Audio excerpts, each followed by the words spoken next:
Hello, my name is Ashlyn Baker, and I have done my proposed research on the theory of the spiral of silence. In addition to the theory of the spiral of silence, I have also added some aspects of the concept of frame of reference just to support my proposed research questions a little bit more. Now, society is one of the most influential factors when we're deciding how we're going to act in social settings, when we determine what we perceive to be reality. And in some cases, when we have to tap into our moral reasoning, society plays a big role in that as well. When we do have to tap into our inner beliefs, when we're faced with these situations to tap into our inner beliefs, our opinions may not always be of the majority public. We might hold opinions of the minority. It has actually been proven that when you do hold an opinion of the minority rather than the majority, you're more prone to not even speak out and express that opinion at all. That right there is known as the spiral of silence theory. There are many situations that bring clear distinctions between the two opposing parties that hold opinions. They can be divided by culture, by age group, gender, sexuality, religion, social status. The list can go on and on and on. However, all of these differences come together to bring about very unique different frames of references. Now, a frame of reference is a set of assumptions and attitudes that we use to help filter perception to create meaning. In my study, I looked to examine the degree of the spiral of silence amongst different cultural groups. As a matter of fact, the biggest thing I want to study in my research was the underlying causes of a spiral of silence, because I feel that opinion holding is just one small aspect of why someone will be prone to refrain from expressing their opinions. The spiral of silence is brought to us by a German scientist by the name of Elisabeth Noelle-Neumann in 1974. She states that individuals have a fear of isolation when the public realizes that that individual has a divergent opinion that is not of the majority. This theory has been studied by many researchers over many years from many different countries, with many different contexts, with many different concepts about it. This has been one study that has really got a lot of heat about it. And there's actually one study by researchers Lee, Oshita, and O in 2014 that's found in the Journal of Public Relations Research.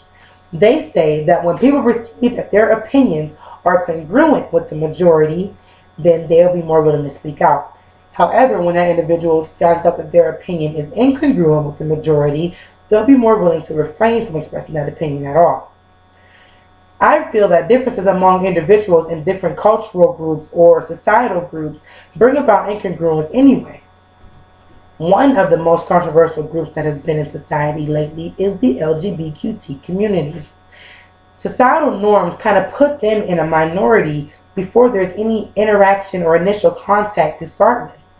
There was a study done by Dr. Donald Mosier in 1989, and he says in his study that a spiral of silence in a morally silent majority permits their intolerance to go unchallenged.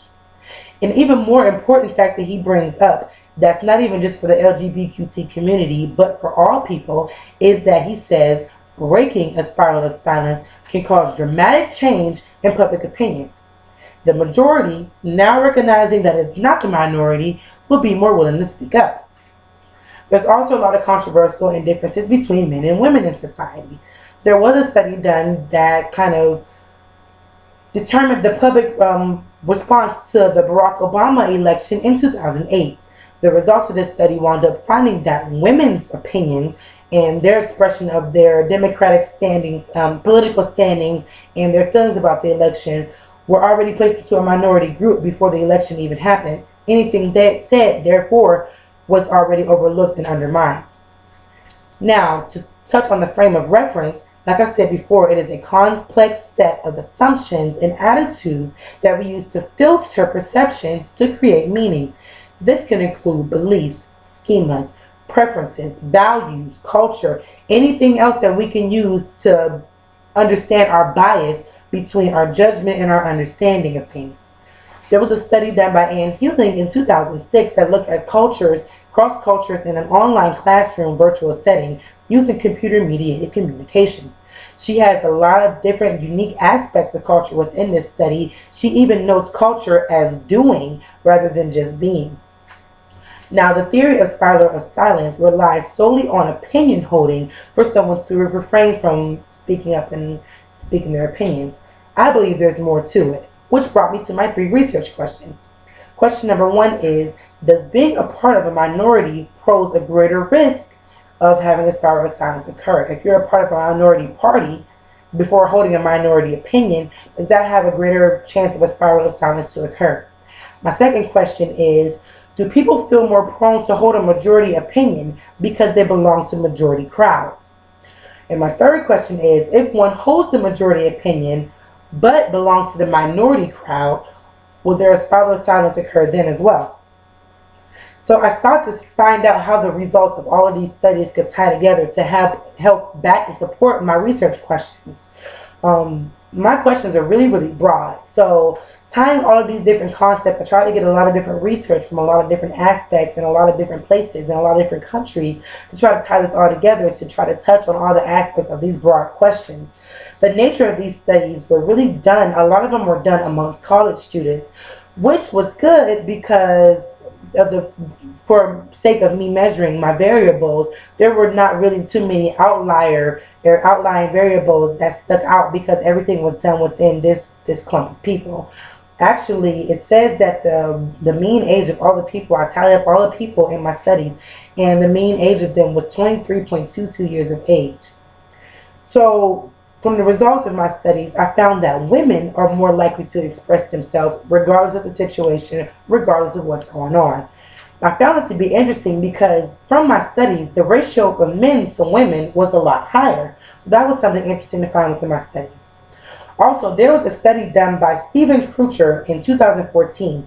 He says that an individual's sex is related to support for morally loaded issues that often predict the willingness for them to speak out. I also found in my studies that socially controversial issues such as climate and gun control are a lot more prone to have people speak out. This research study was done, and once again, by those researchers Lee, Oshita, and O in 2014, and they found that it was easier for them to put people into 4 different publics in order to see their degree to which they would be able to speak out. Now, it was kind of difficult to put all of these together because, like I said, my questions were so broad, and one of the limitations of all of these studies was that they only studied college students, which really didn't give me a good representation of the public at all. It only gave me a representation of what college students feel. I thought it would have been a lot nicer to get opinions of those of older generations, because that really would have helped me a lot to be able to touch a lot more on the frame of references coming from different age groups and generations. People back then grew up a lot different than millennials now with a mean age of 23.22 years of age. This, however, did conclude my question number 2 to be correct, which was, do people feel more apt to hold a majority opinion just because they belong to the majority crowd? Because if I found that people in a majority crowd felt more social pressure to hold a majority opinion. Another limitation was, like I said, to see the differences and varieties in the different people that were measured in these studies. I understand that college students are probably the most easiest to get their hands on for research, but it didn't do any justice when trying to figure out the answers to my questions. So if I were to propose a research study, I probably would administer surveys with some type of stimulus and have different age groups, different cultures. I would play specific detail to all of the different variables that I wanted to measure in that. That way I can get accurate results for this study. Hopefully going forward, I will be able to do this research later on in the years and to find out the answers to all of my research questions. Thank you.